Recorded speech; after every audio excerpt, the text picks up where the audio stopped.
Opisyal na nga ginkakas si Cavite 4th District Representative Kiko Barzaga bilang miyembro sa kamara.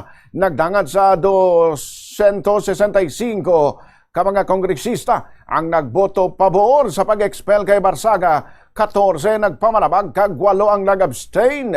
Ining kasunod sang rekomendasyon halin sa Committee on Ethics and Privileges.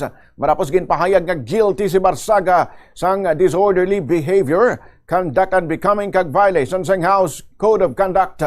Matandaan nga nag-file sang reklamo si Deputy Speaker kag Iloilo 1st District Representative Janet Garin nga nag-akusar kay Barzaga nga sulit-sulit nga nagasinabad sa House proceedings, naga-engage sa discourteous conduct sa ibang nga kongresista kag nagagamit sang social media content nga sunod sa committee nagapanubo sa dignidad kag integridad sang institusyon.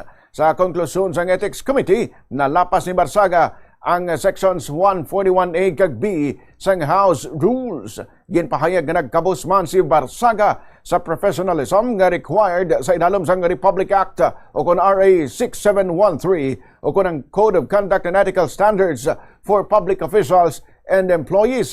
Antes ring nga desisyon sang kamara, 2 ka beses na nga nadagdagan si Barzaga sang 60 kadlaw nga suspensyon. Yari ang pagbasa sang desisyon.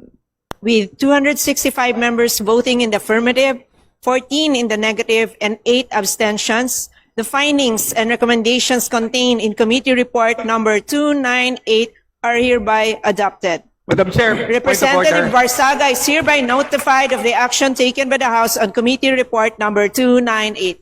Majority Speaker. Leader. Ang kabahin sang pagbasa sang desisyon sa pag-expel sang kamara kay Barzaga.